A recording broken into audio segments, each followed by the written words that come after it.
Bismillahirrahmanirrahim. Assalamualaikum warahmatullahi wabarakatuh. Alhamdulillahi rabbil alamin. Hamdan katsiran tayyiban mubarakan fih kama yuhibbu rabbuna wa yarda. Ashhadu an la ilaha illallah wa la syarika lah wa ashhadu anna Muhammadan abduhu wa rasuluh. Ya ayyuhalladzina amanu taqullaha haqqa tuqatih wa la tamutunna illa wa antum muslimun.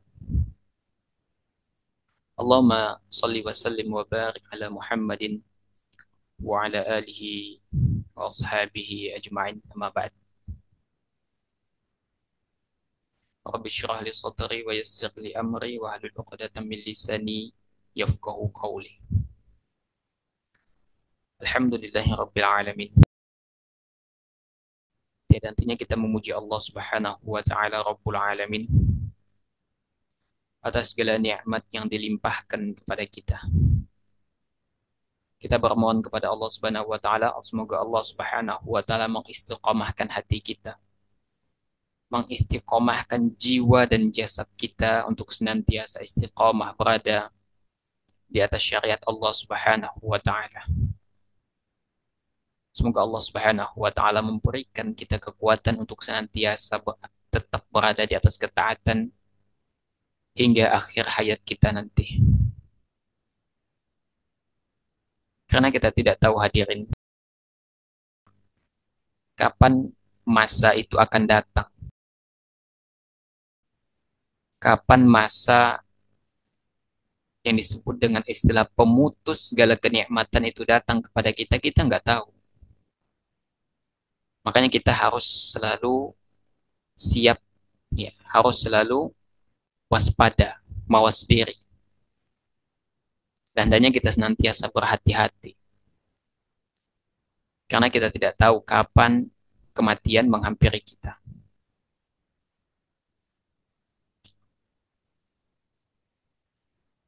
Kita melihat, ya, kemarin itu ada mahasiswa yang kecelakaan.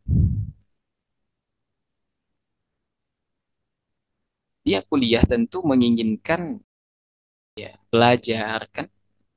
Pada akhirnya nanti dia akan mendapatkan gelar wisuda, yang dapat gelar gitu. Tapi ternyata kematian mendahului keinginannya. Dia kepingin mendapatkan gelar sarjana. Akan tetapi kematian mendahului keinginannya. Jadi pasti jalan tuh dia kecelakaan di jalan. Mungkin sewaktu dia akan berangkat masih di rumah, baru beberapa langkah dari rumah, mungkin dia nggak kepikiran gitu. Akan tetapi takdir Allah Subhanahu wa taala telah mendahului segalanya. Apabila sudah ditetapkan dan waktu itu sampai, maka akan terjadi. Begitu juga dengan kita. Kita tidak tahu kapan kematian akan menghampiri kita. Bisa saja pada saat ini, detik ini, dan itu tidak menutup kemungkinan. Karena kita nggak ada yang tahu kapan mati. Kita nggak ada yang tahu. Karena kematian itu murni sesuatu yang Allah Subhanahu wa taala rahasiakan sebagai ujian bagi manusia. Apakah manusia itu serius dalam menjalani kehidupan di atas ketaatan atau tidak? Karena kalau misalnya kita dikasih tahu kita mati hari ini, tanggal ini, jam sekian, kita pasti seperti akan menyongsong musuh di dalam peperangan. Kita sudah siap siaga, pegang senjata, pegang tameng, atau pistol misalnya. Kita sudah siap. Karena kita sudah tahu kapan kita akan bertemu dengan musuh. Kapan waktunya menyerang, kita udah tahu. Tapi kalau kematian, tidak ada yang tahu. Dia datang itu tidak memberitahu. Dia datang tanpa diundang. maka malaikat maut adalah tamu yang kita harus mawas diri. Karena kapanpun dia bisa datang kepada kita. Maka kita harus selalu siap siaga. Kita harus siap siaga.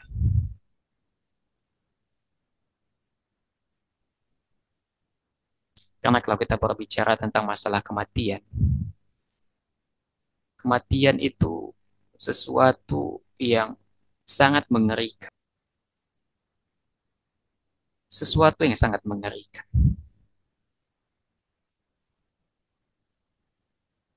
Makanya penting kita untuk mempersiapkan diri hadirin.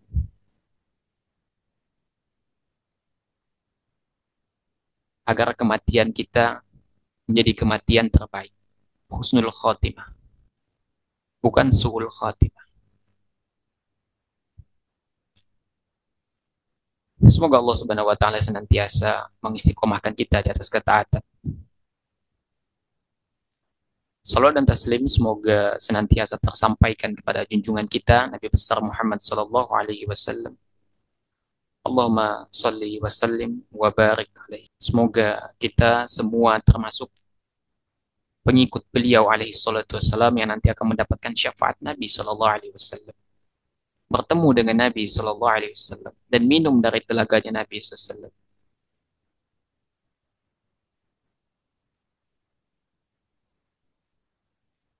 Ya, tentu bagi orang yang benar cinta kepada Nabi sallallahu alaihi wasallam, rasa rindu untuk bertemu beliau itu biasanya muncul dan kadangkala memuncak di dalam bentuk semangat dalam beramal soleh.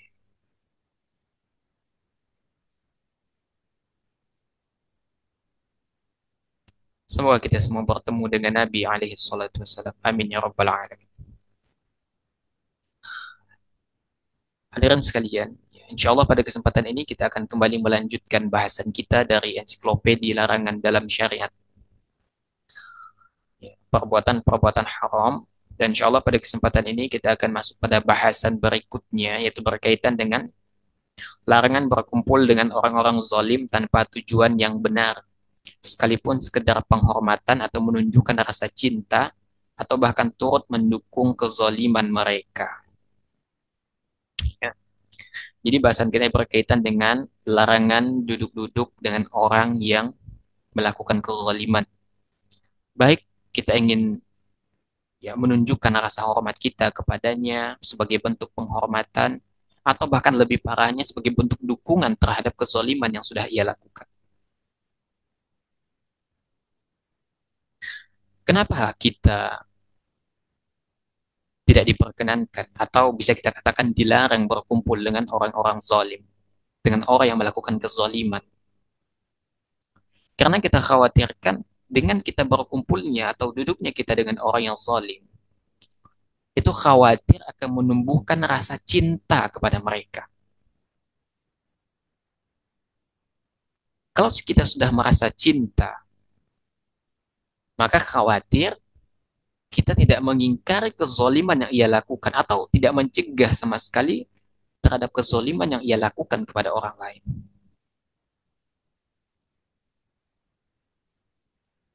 Atau bahkan yang lebih parah, berangkat dari rasa cinta yang sudah mengakar itu, justru kita malah membantu dia dalam melakukan kezaliman.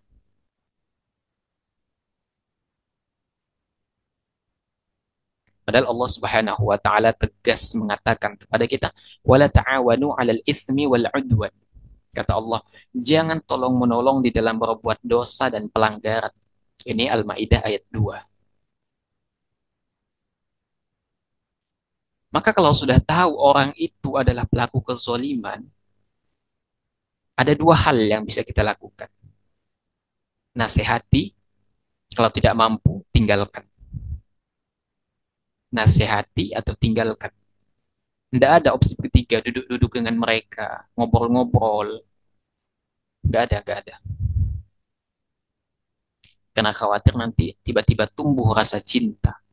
Apalagi misalnya, katakanlah ada seorang pemimpin yang zalim. Semua kebijakannya itu tidaklah lain kecuali kezaliman. Kadangkala tuh ada yang namanya penjilat. Dia menjilat ke penguasa untuk mendapatkan bagian dari kue kekuasaan itu.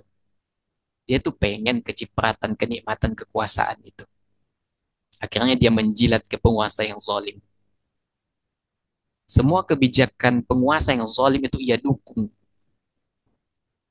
Dia katakan kepada pemimpin yang zalim itu, sesungguhnya kebijakanmu ini bagus ya.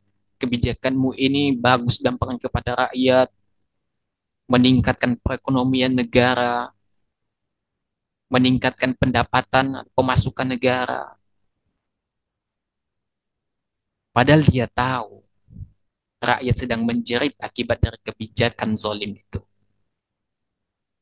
Tapi demi mendapatkan kue kekuasaan, mendukung kezaliman pun ia lakukan. Akhirnya dia menjilat, dapat dia kue kekuasaan. Maka ini adalah orang yang celaka. Kenapa demikian? Karena dia sudah tahun di dalam keburukan. Mestinya bagaimana? Ketika dia sudah mempunyai relasi kepada penguasa yang zalim itu, maka mestinya dia nasihati penguasa itu. Bukan malah mendukung. Bukan malah mendukung. Ya. Makanya di zaman ini kita mesti hati-hati. Jangan sampai justru kita yang menjadi penjilat. Jangan sampai itu terjadi. Makanya kalau kita punya relasi, ada celah kezaliman di situ, datang ke penguasa. Ingatkan dia. Ingatkan. Iya.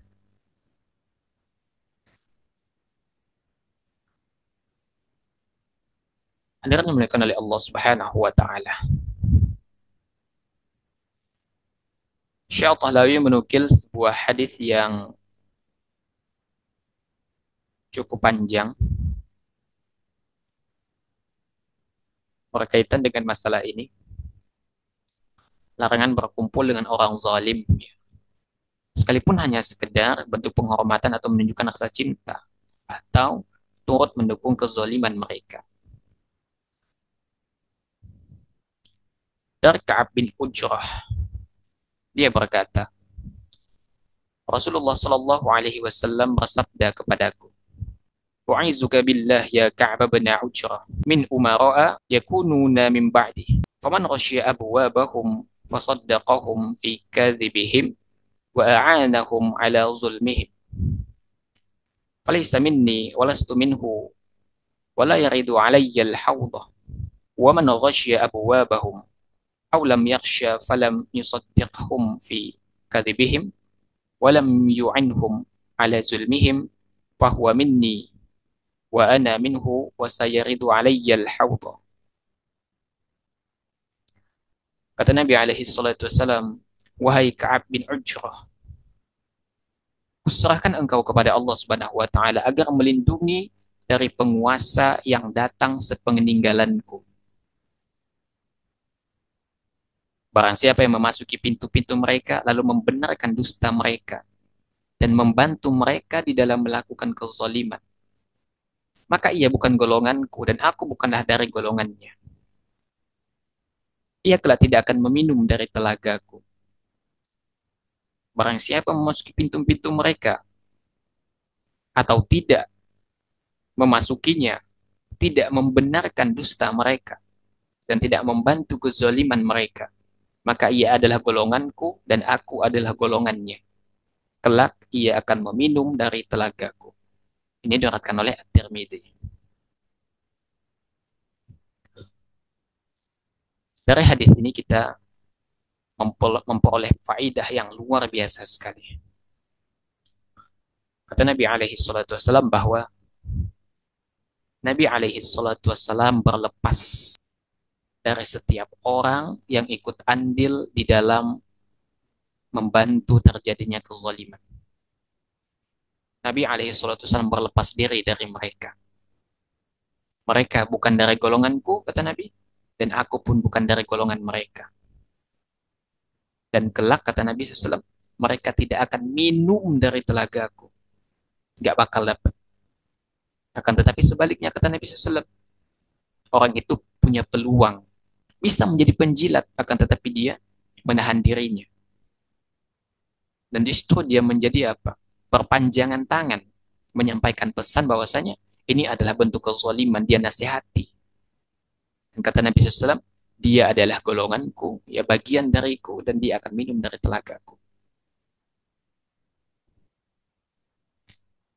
Jadi ini adalah di antara bentuk ancaman yang akan didapatkan bagi orang yang menjadi penjilat.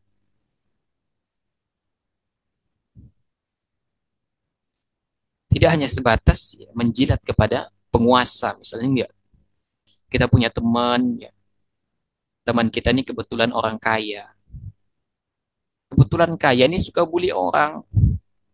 Ya udah kita agar mendapatkan ya pundi-pundi kenikmatan duniawi, ya kita ikuti langkah-langkahnya yang justru ya kita pun ikut membuli orang yang dibully oleh teman kita itu.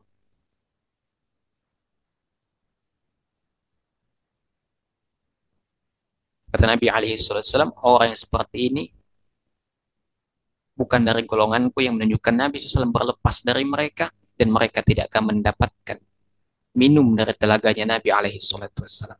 Makanya hari ini adalah zamannya fitnah, di mana setiap orang itu berebut kursi kekuasaan. Yang nggak dapat kursi balik menjilat. Padahal sebelumnya oposisi gitu loh.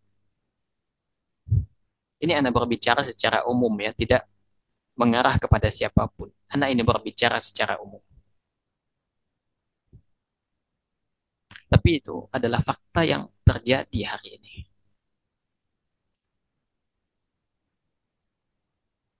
Awalnya dia bilang, ah ini zolim, ah, ini apa, khianat, ini macam-macam. Akan tetapi pada suatu ketika,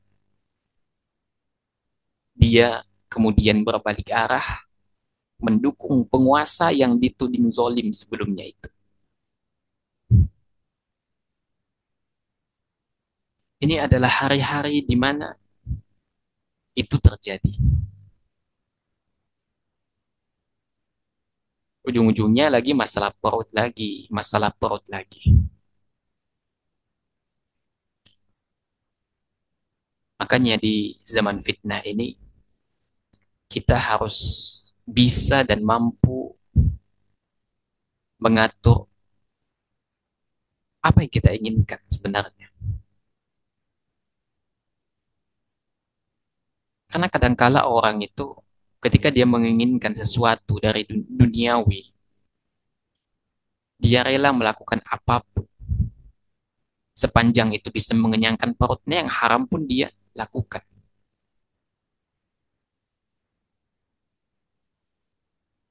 Kue kekuasaan itu memang nikmat, tapi pertanggungjawabannya nanti di hadapan Allah juga luar biasa.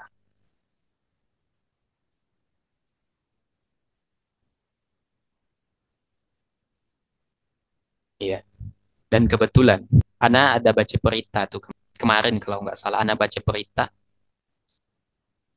di daerah kita ini di Kalimantan Barat itu banyak terjadi mafia tanah. Dan di antara daerah yang besar ya, terjadi mafia tanah itu di daerah mana? Di daerah Sambas. Dijelaskan di dalam narasi berita itu bahwa banyak oknum yang bekerja sama, mulai dari kadesnya, pejabat yang pengurus surat tanah itu apa nama istilahnya tuh? Badan Pertanahan Nasional. Banyak yang bermain di situ. Akhirnya apa? Tanah orang itu diakuisisi secara sepihak. Diakuisisi secara sepihak. Akhirnya apa? Yang punya tanah bisa sih nuntut, ya kan? Dia punya istilahnya sertifikat yang istilahnya umurnya lebih tua gitu loh ya. Tapi ya anak pribadi kurang paham gimana prosesnya, apakah proses gugat menggugat itu Tapi intinya yang menjadi benang merahnya adalah itu terjadi.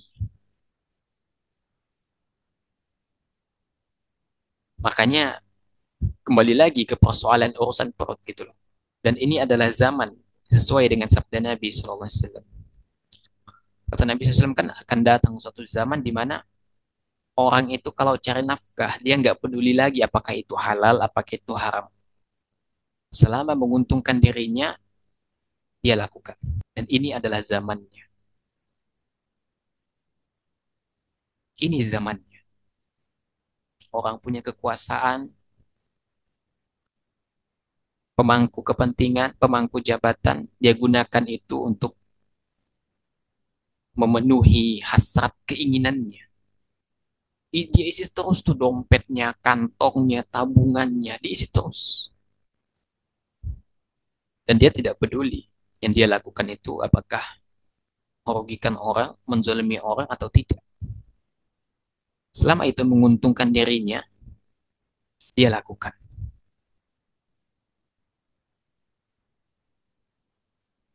Maka semua orang yang terlibat di dalam mafia tanah itu masuk dalam ancaman ini. Nabi alaihi salatu wassalam berlepas diri dari mereka dan mereka tidak akan mendapatkan minum dari telaganya Nabi alaihi salatu wassalam. Ada yang oleh Allah Subhanahu wa taala. Kemudian dalil lainnya, ya, Anda nukilkan beberapa saja karena kalau kita berbicara tentang masalah kezaliman ini banyak sekali dalilnya, ya. Banyak sekali. Jadi Anda nukilkan beberapa saja. A'udzubillahi minasyaitonir rajim. Ala la'natullahi 'alal zalimin. Kata Allah Subhanahu wa taala, ingatlah laknat Allah itu ditimpakan atas orang-orang zalim. Ini Hud ayat 18. Orang yang melakukan kezaliman, mereka adalah orang yang dilaknat oleh Allah Subhanahu wa taala.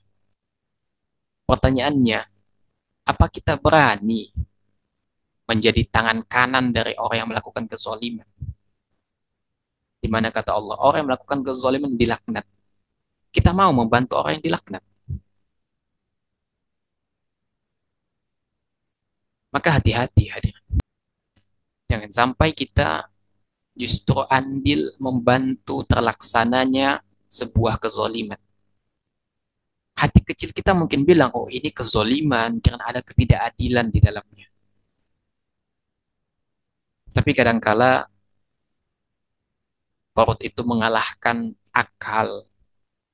Urusan perut itu mengalahkan keimanan. Sehingga ya udah dia nggak peduli lagi tuh. Apakah itu akan merugikan? Apakah itu kezoliman? Apakah itu akan membuat orang lain menangis? Dia nggak lagi peduli. Yang terpenting adalah bagaimana kantongnya terisi, dompetnya terisi, perutnya kenyang.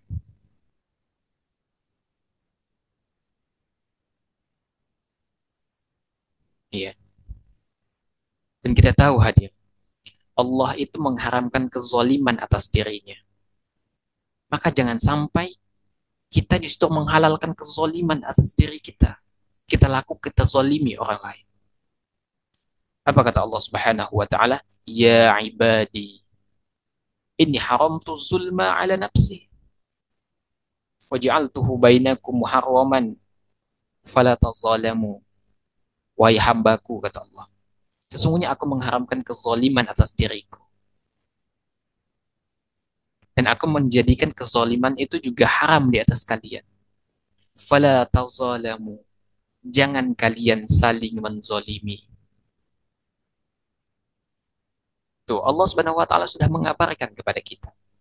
Allah saja tidak menghalalkan kezaliman atas dirinya. Meskipun Allah mampu gitu loh. Allah bisa. Tapi enggak Allah lakukan.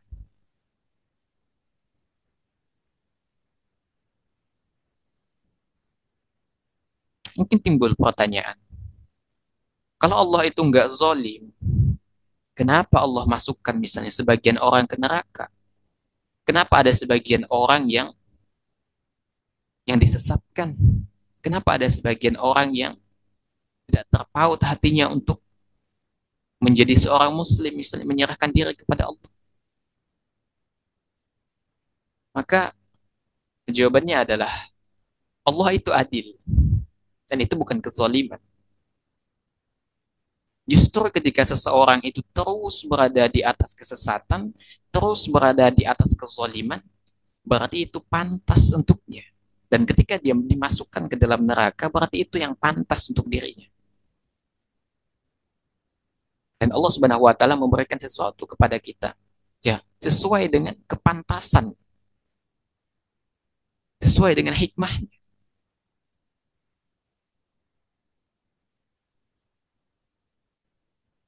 Maka kalau kita pikir, kok masih ada ya orang yang nggak percaya, ya, nggak mau masuk Islam misalnya, berarti menjadi kafir itu sesuatu yang pantas untuk dia.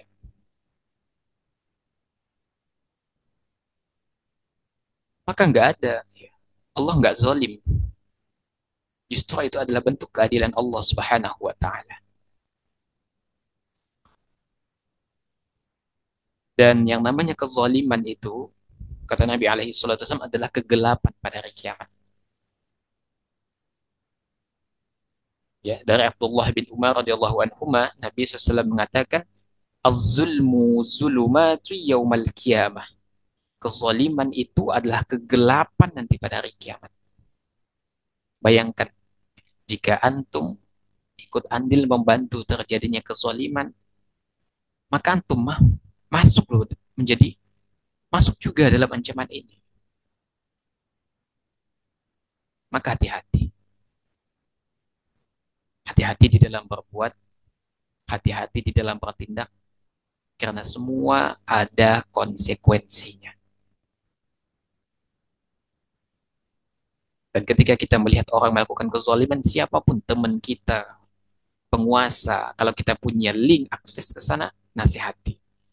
Kalau kita nggak mampu, tinggalin.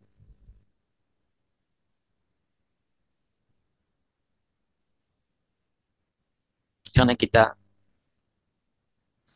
nggak mau, ternyata kita masuk dalam ancaman Nabi alaihi salatu wassalam. Tuh, mengaku mengaku umatnya Nabi SAW, tapi membantu terjadinya kezaliman. Justru Nabi SAW berlepas dari orang seperti itu. Maka celaka orang yang seperti itu, pasti akan celaka. Dan dia tidak akan mendapatkan minum dari telaganya Nabi Shallallahu Alaihi Wasallam. Kalau kita membantu kezaliman teman kita, misalnya, mungkin yang teman kita zalimi itu ya satu, dua, tiga, atau empat orang lah. Tapi kalau kita menjadi penjilat kepada penguasa zalim, berarti kita mendukung loh kan setiap kata dan kebijakan yang zalim itu. Berarti berapa banyak, berapa juta orang yang akan terzolimi. Maka ya udahlah, kita nggak usah bermudah-mudahan lah gitu kan. Dalam rangka memuaskan hasrat kita, kita tabrak semua aturan Allah. Ya, janganlah. Ya. Dan itu nggak sulit kok. Itu nggak sulit. Maka ya, jangan sampai kita berkumpul dengan orang-orang zalim tanpa tujuan yang benar, apalagi di dalam bentuk untuk bentuk mencintai, bentuk menghormati, ya, atau turut mendukung kezaliman mereka. Boleh kita datang kepada mereka, tapi tujuan kita adalah menasehati, bukan justru malah menjilat. Hadirin dimuliakan oleh Allah Subhanahu wa taala, ya. Ya.